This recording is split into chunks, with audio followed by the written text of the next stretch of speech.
I'd like to begin and move it with an acknowledgement, with respect, the Pongo people, the speaking peoples whose territory, traditional territory, University of Victoria stands, and the Songhees, the Esquimalt, and the Sonic peoples whose historical relationship with the land continues to today. So we're privileged and happy to be here.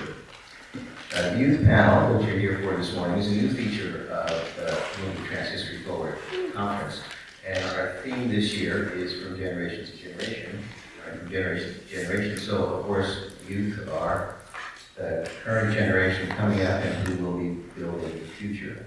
And Moving Trans History Forward is about looking to the past, learning from the past, acknowledging and understanding what we're doing today, and looking to the future.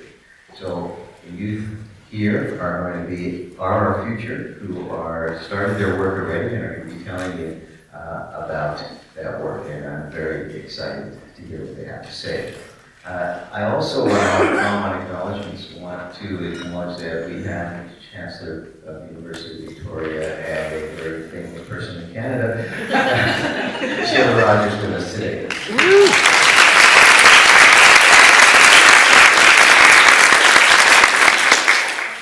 Also would like to acknowledge and say with great appreciation that the panel this morning is sponsored by Van City Credit Union. So please patronize our sponsors, and thank you very much to Van City.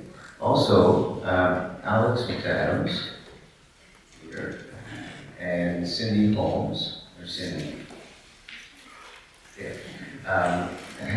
did a lot of behind-the-scenes work to... Really, Alex? And Cindy has said this before, she's just said it again for you. Really, Alex has done a tremendous amount of work to make this event happen today and to bring together all these fine young people to talk to you. So I wanted to acknowledge that and thank them as well. So the panel will be introduced and moderated by Aidan Key. I know Aidan as the originator and the head of the hugely successful Gender Odyssey conferences that have been happening in Seattle since 2001.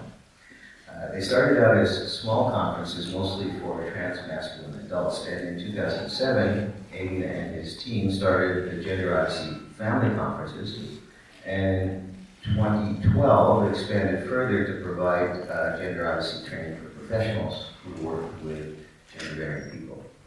In 2017, just yesterday, a second round of Gender Odyssey professionals was added in Los Angeles. Aidan said to me yesterday, "It must be crazy to do this."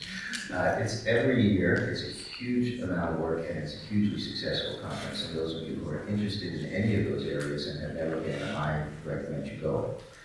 Thousands of people's lives are improved every year because of their contact with the Gender Odyssey conferences.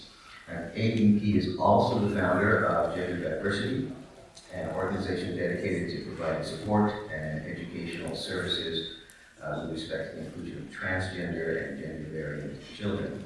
Aidan serves as a consultant to dozens of school districts across the U.S. regarding transgender K-12 student inclusion. He facilitates the largest network of parent support groups in the U.S. and offers training and policy development for schools, organizations, and other youth-based organizations across the U.S. So Aidan is an ideal person to be moderating today. Please welcome Aidan Key. Thank you, Aaron, for the introduction, and I don't know, I think we ought to just get right to it. Okay. It's kind of great. Well, maybe you got that one raised eyebrow. I love that. I live for that, actually. So I, just for some housekeeping options for you all, I might flash you with this, or I might, if I need to. So just know that.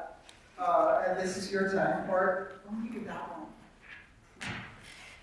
Or maybe.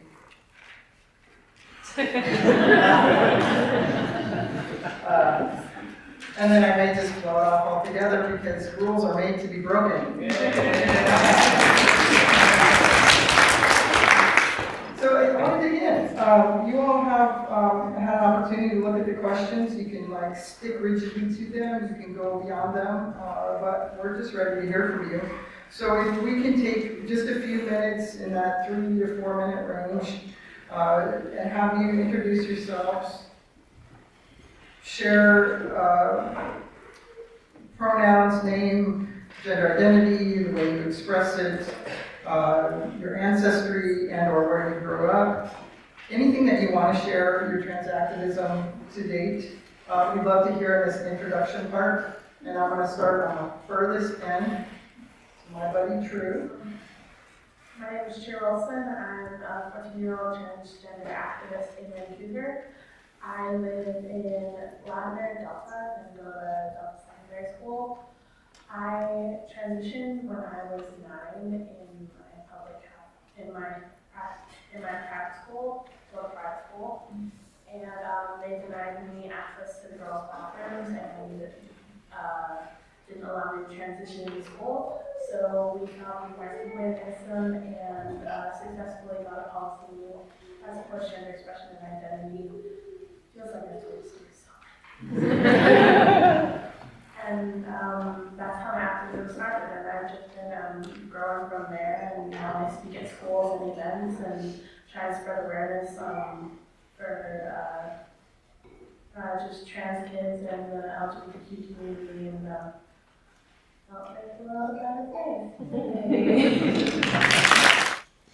Hi everyone, I'm Jay. I'm a female to male transgender individual. I transitioned just over 5 years ago. I'm 19 now, and I transitioned to North Vancouver where I live. I had a very smooth transition actually.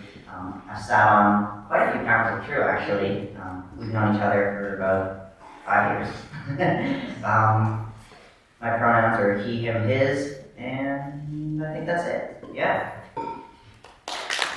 Hi everybody, I'm Jocelyn Baker. I am currently in high school in grade 12 here in Victoria, and I do a lot of activism around my school. I'm one of the co-leaders of the Pride Club, and we really work to raise awareness for LGBTQ people, and especially more and more trans people, as two of our leaders, two of the 3 leaders are trans.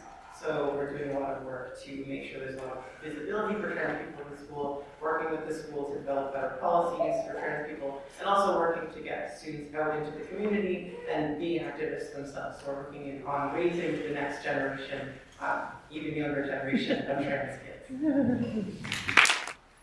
Hello, my name is Danny. I am a female transgender. My pronouns are he, him, and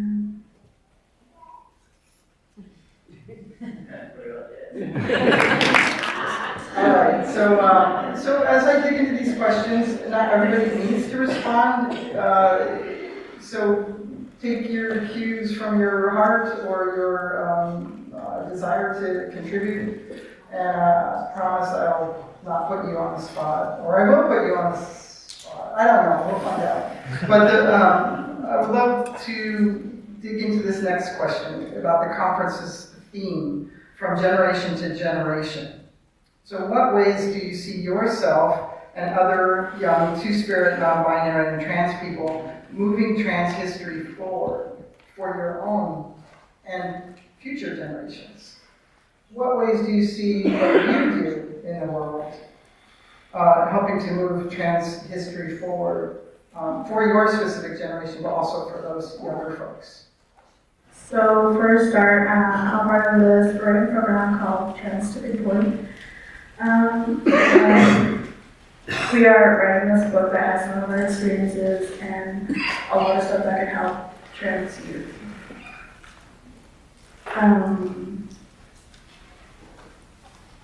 Right now, the whole TTP group is in the works of changing the LGBTQ policy for NCFD, the social policy.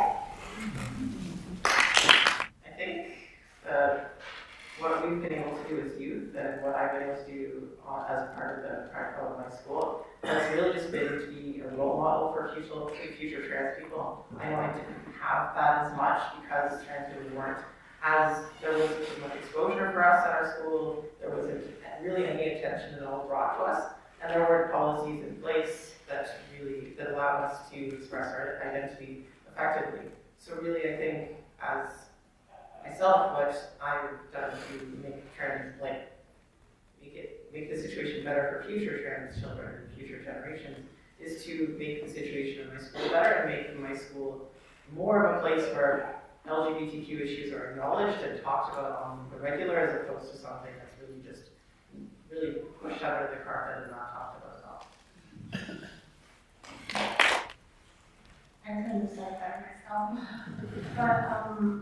But when I started my activism, what I wanted to do was make it. I wasn't expecting a perfect world where everybody was totally okay with trans people and it was like totally accepted. Because I know that's probably not going to happen. Knowing that everybody has their own opinions, but I just wanted to make it more aware because as a kid I always knew who I was. Like I knew that I wasn't a boy, but I didn't have the words to describe.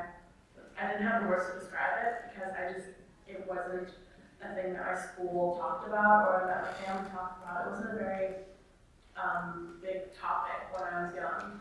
And so what I want to do is to make it a safer and better world for the next generation and hope that my kids can walk into a world that has hopefully less discrimination and just a safer environment for them to grow up and become themselves in. Oh yeah, no, keep going. As a younger generation coming out and transitioning, I think it really helps pave the way for future generations that are going to come out and transition. People that transitioned 10, 20, even 30 years ago really helped us have an easier time transitioning, made it known, made people realize what transgender is and how there's such a spectrum to it. And then now us coming out, people realize, oh, you don't have to transition later in life, you can transition when you're younger, and then that's going to help younger generations that are going to come along. The older generations paved the road for us, and we're helping finishing off that and paving the road for the next generation to come. Have any of you had an opportunity to work with or talk with your other youth your own age or even younger kids who are navigating gender? And if you have a specific example, I'd love to hear about it. Because I transitioned very young, I was against the Catholic School Board of Vancouver. I wasn't very secretive about my transition. I didn't really have a choice, but I was very public, and I was known. I'd say I was known around Vancouver as the young trans girl who went up against the Catholic School Board, and apparently that got to some of the people in my generation, and they saw me on TV and wanted and saw me as a role model, and they wanted to be like me and wanted to be okay with being trans and to feel confident enough to come out to their families. And so years later, I went to a conference in West End and met a whole bunch of trans youth my age. And everyone that I met there, I later found out at a giant sleepover that we were having. We were sharing stories about our transitions, and I found out that I inspired them all to come out to their parents. And I broke down crying, and I probably will now, because that's all I really wanted to do, and knowing that I actually succeeded with that, and that I allowed my friends to come out and feel accepted in their communities and feel like they belong. It's a really heartwarming thing.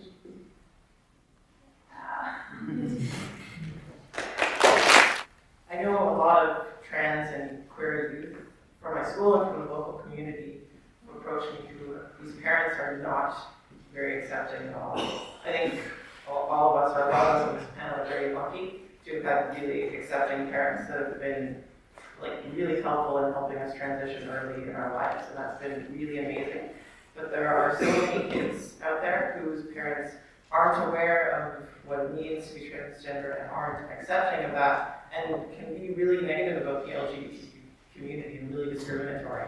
And I know one youth in particular who has wanted to transition for longer or as long as I have, I think, their whole life, just like a lot of us here. And they haven't been able to even talk to their parents because of what they've heard their parents say about the gay community, about the LGBTQ community in general. So I think that's really just being able to be there and be a role model for how you can talk to adults, how you can set an example of just being trans or just being normal as well, or just, you know, being a person. I think that's really how we can be an example for future generations.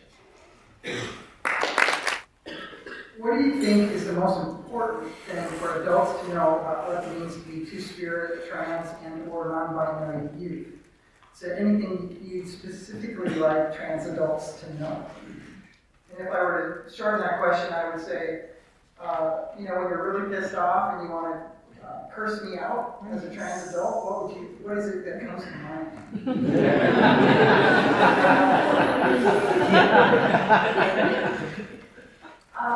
I would say nothing, really. In all honesty, I have nothing to be mad at you guys about. You guys have paved the way for us and made it so much, I wouldn't say easier, but made it, I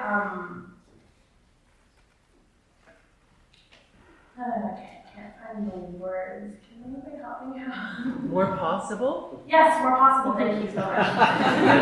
You made it more possible for us to feel comfortable and to transition within our homes and to come out to our parents. And I honestly, all I have to say to you is thank you.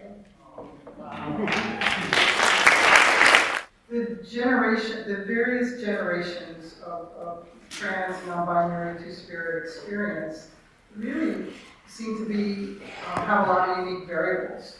So you can also add what we'd like all of us as adults to know about what might be different from your perspective. If you see someone struggling, I know a lot of you here. You will always go up to them and help them, and it's the best thing in the world. Thank you, Jocelyn.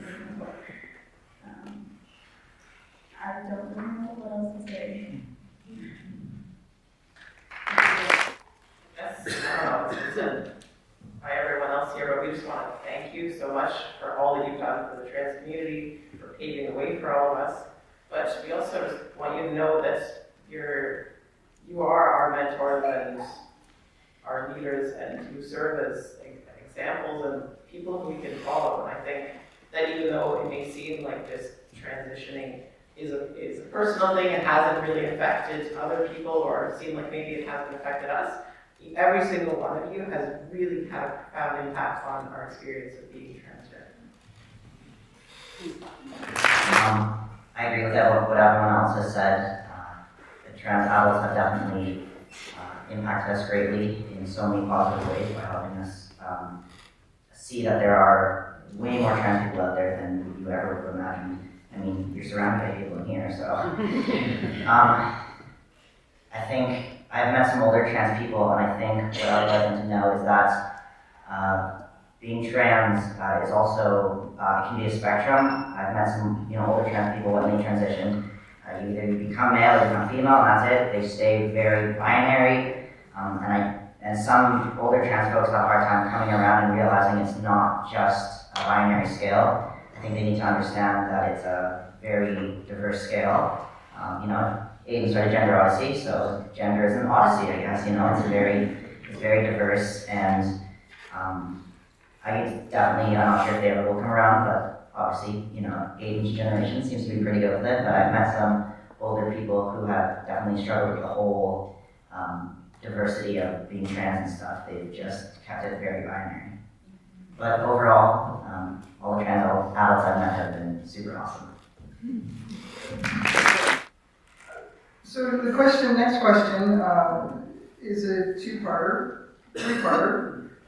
Do you feel welcomed in two-spirit, trans, and non-binary communities, or within trans activist communities? And if yes, what helps you feel connected? If not, what would help make these spaces more accessible? Yes, I do feel welcome. I was very nervous at the start of my transition to meet other trans kids or just trans people in general, because I felt like an amateur. I don't know why, but I felt like this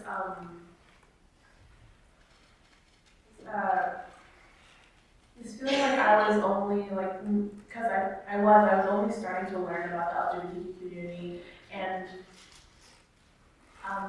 when I did talk on panels and such, I felt like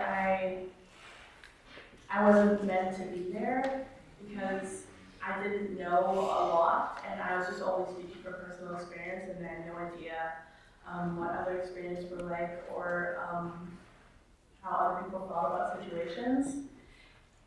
But everybody made me feel so welcome. It's such a caring and kind community, and I love it so much, and I'm so happy to be a part of it, and I'm so happy to be accepted. And I feel like the thing that helps me feel accepted and, well, feel like I belong is just sort of just showing kindness and letting people know that you care and are there for them. And that's really what helps me the most. And yeah, it's what's gotten me through, and it's what's helped me met all of the lovely people that I know today. Just a show of hands, how many people are just faking their way through it? Okay, so you're ahead of us because you at least feel like an amateur. So awesome. Does anybody else want to add to that question about whatever the question was that I said? Do you feel welcome? Do you feel connected? If not, what could be more helpful? Jocelyn? The Pride Club operates a safe space every Friday at lunch, and that's, I guess you can sort of equate that as a sort of mini LGBTQ community within the school. It's not exclusively trans or two-spirit, but we definitely try to be as welcoming and kind as those qualities that she was mentioning as possible. But also I think that helps us because we invite students, and we've had two-spirit, trans, and queer students come from other schools, and people come from other schools to participate in our community, and we've had students go into those other communities, and they felt really welcome. And I think that all that safe spaces really can do is just remain open and be there to educate students and educate kids and youth on different issues, identities, and just be there to help them on their way. Are there two-spirit, trans, or non-binary people that you look up to or who have significantly impacted your life? And I would add to that, if you could share in what way, that would be great. Yeah, and his name is Miles Chronicles. They use they pronouns, and they taught me to be myself, and they taught me to not be ashamed of who I am.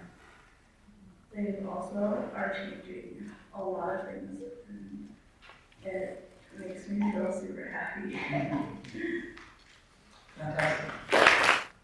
I would say that people that I looked up to as I was starting my transition, as I've gone through it, have been people like us on these panels and just speaking about our experience and just listening to different experiences and how different people live and how they cope with it, and just know that there are local people that are like me and that I'm not alone. Like going to the Gender Opposite Conference for the first time was a big thing for me.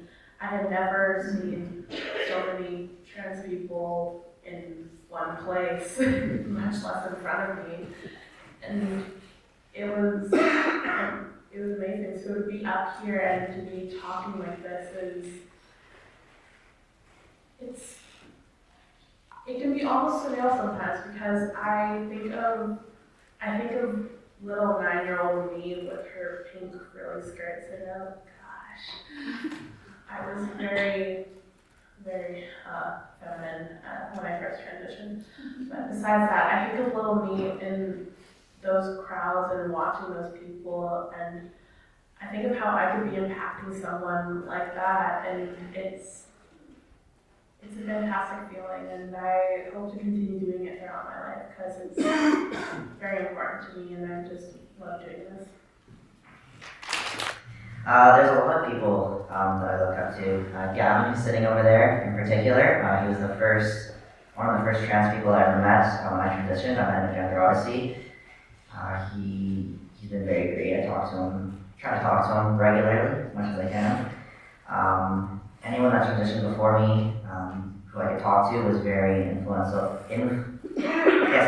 Was very helpful in my transition, because they had been where I wanted to go, and so I could ask them questions, and they could tell me about their experience, even though my experience would be different than theirs. It was very helpful to know what lies ahead of me. Yeah. I don't really have a specific example for you. I remember in grade 2 browsing the internet and trying to figure out what I was feeling and what that meant and where it was coming from, and learning about trans people and what this whole amazing community, and really just realizing that that's how I felt. And just the internet has just been an amazing tool for us as young people, and for me especially. I don't think I would be where I am today or be out and transgender if I didn't have that resource. And so just everyone who's contributed online and talked about their experiences for us to learn from are my role models. What changes would benefit young two-spirit, non-binary, and trans people? How would you like to see young people involved in making these changes? So I think people should really think of what they say when they're talking in front of a crowd. For example, like saying, "Hello, ladies and gentlemen," it should be, "Hello, wonderful humans." And all bathrooms should be gender neutral.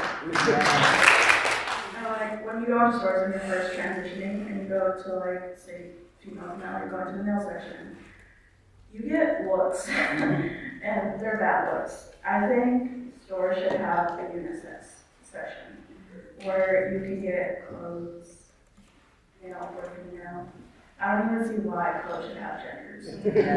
I go to a school where we have uniforms, and a lot of work has gone into allowing students to choose what type of uniform they want to wear, whether it be pants or a kilt or a fitted shirt or a not fitted shirt. That those are really political things in my school and have taken a long time to overturn. And I just think that we should stop, like as you said, separating kids based on their gender or lack of gender or whatever their identity is, and also stop separating what they wear and take away those markers that can indicate those different things that students don't want to use them. I think there needs to be more support for gender diverse youth regarding mental health. A lot of people have other mental health, not problems, but like things within their life. I think we should have help for depression, anxiety, OCD, everything else under the sun. I think there needs to be more support for gender diverse youth in those areas. It seems to be lacking from what I've noticed.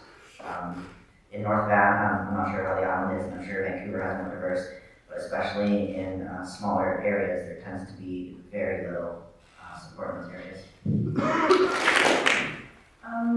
I would say to stop just gendering things like activities and clothes. I've noticed that it's become more acceptable for girls to do more inherently masculine things, but when a guy decides as a kid that he wants to be a fashion designer, it's frowned upon, and they assume that he's less of a man, or he's not. It just frustrates me because, and also just ways of being, like I've run into kids who, well, I've had guy friends who are completely straight, but they act very feminine, and they're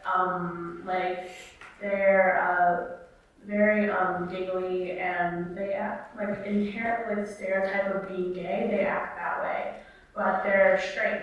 And one of my girlfriends was over me and was like, I think he's in the closet, and I'm like, you don't know that. It's just it frustrated me, and I just think that we should change our way of viewing certain personalities and activities and clothes and just everything in general, and just trying to gender things and put in a box. And why not just have it be and open to everybody? Like, why does there have to be a girls section in H&M that is separate, basically a separate building for the men? That always seemed very weird to me.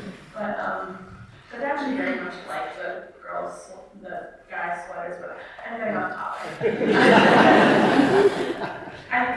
I just think as a personal opinion that we should make all activities and clothes more open and just all genders, and not have such a hard view on what is masculine, what is feminine, and what makes us who we are.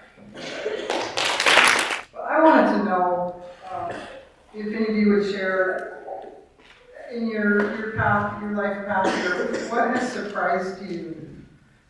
Whether that was an interaction with a person or whatever, in a really fantastic way, or maybe a not so great way. Was there something that came along and really hit you out of the blue?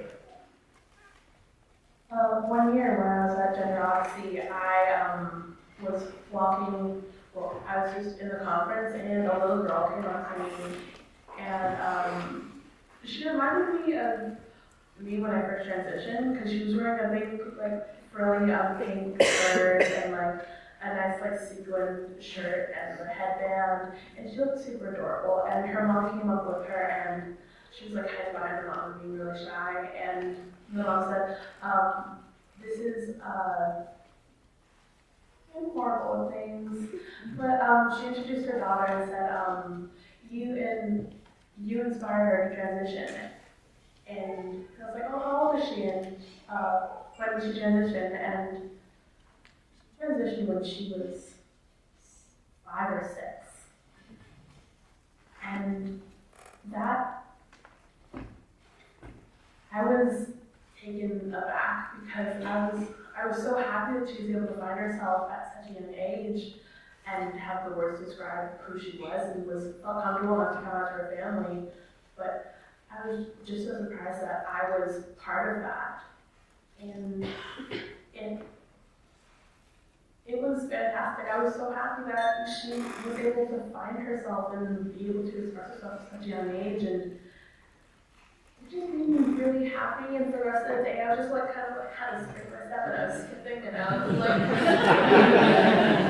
maybe a little girl from now. I'm 5 years old. I came out to this one person who was my big supporter, and I go to them for everything. And they helped me through so much. They introduced me to TTP, and I'm very, very happy for that. Like, I made so much friends. I didn't think I would. She's helped me accept me for who I am. something that certainly surprised me was the first person I came out to. Because I wasn't really as practiced in my wording. I basically told them that I was transgender and that I always felt like I was a girl. And and then I was like whisked away for something very fast after that, which was really unfortunate. But the next day, that person was going around the school asking if I was a girl because they thought that I had transitioned female to male. And that was a really funny experience. So, yeah, it's really ambiguous actually still. No. Yeah, but that was really fun to have her run around the school asking everyone if I was a girl. Yeah, weird experience. I have had that happen too many times where I have come up because I told them, hey, I'm trans. I was born as a guy and I transitioned to a girl when I was 9. And they're like, no, you didn't. And they look at me and they're like, no. And I have to literally I have to Google myself and show them trans girl, those things happen. And I have to literally prove to them that I'm trans, and it's hilarious because one of my friends was so convinced that I was a cisgendered girl and that I was not trans that she really went to my parents. She went to my brother and she said, "Is your sister trans?" And he looked at me, looked at her, and was like, "No, yes." And it was so. I've had that happen way too many times. I think something that's really surprising is how far the system, working through it, whether medical or, because you, depending what you want to do in your transition, you have to see certain doctors or you need to see a psychiatrist, which is still a doctor. I think it's amazing how far our system has come from when I first transitioned now to how many more doctors and surgeons there are out there. And it's going to be really exciting to see how much farther and how much more accessible our system can get in the coming years. So last question from me. If you had advice for young two-spirit trans or non-binary people, including advice for your younger self, reflecting back, what would that be? My advice would be to not compare yourself to anybody. Nice. No matter what it is, you are amazing just the way you are. Also to be very patient for what's to come. Because it's a long road, but it's going to be fun. I'm not going to deny the truth. Coming out to your parents is terrifying. As a kid, I got so scared that one time at recess, I started crying because I was thinking of coming out to my parents and them not loving me and throwing me on the street or something ridiculous, and it scared me so much. But you need to have faith, and you'll never know if you don't try. And even if it turns out horrible with your family, you can always find support. I've heard and witnessed many situations where they don't have the support at home, but they find support in their community and their friends, and even their friends' family. Like I've had friends who rely on their other friends' parents for support because their own blood family won't accept them, and you will always find support. I can promise you that. And it may not be in your family, but if that's the case, then you just have to keep pushing forward. You cannot give up. I think my advice to my younger self and to any future or younger trans people is just repeat what Andrea Jenkins said last night, which is that self-love is the only true kind of love, or the most important kind of love. And I think that that's extremely true. You have to value yourself, you have to love yourself, and recognize that you have to be your true self. So, although it's going to be extremely scary to come out to people, you have to recognize that you are important, and you are not less important than anyone else, and to yourself, you should be the most important person in your life. And just recognize that in realizing that coming out, regardless of the outcome, is going to be worth it. Don't give up, it always gets better, eventually. It can take time for some, or in others it just seems to be smooth sailing, but it does always get better. Okay, and so just a couple last thoughts, and then Aaron will have a couple last thoughts. I mean, some takeaways that I took were just about, one of the ways to be immediately supportive is to get a pronoun. This is kind of, I'm preaching to the choir here, so. But I also heard Danny, Stevie say, reach out to youth more. Jocelyn, you said something about engaging with people with civility. That's really powerful. True self, one of my favorites, I can't remember who said it, was that being unsure about your gender is awesome. It's a great place to be, even if it's a little uncomfortable.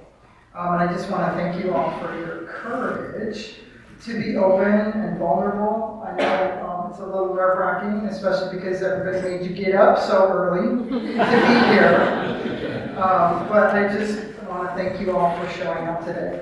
Big round of applause. Thank you. To all of you, you've been inspirational. You can see from the reaction that you just got that you are teaching us, and you are leaders of not just youth, but adults as well. So we thank you very much. It was really moving. I thank Aiden for being one more group that I would like to say thank you to, and I would like the family members who have been supporting these kids to stand up and take a round of applause as well.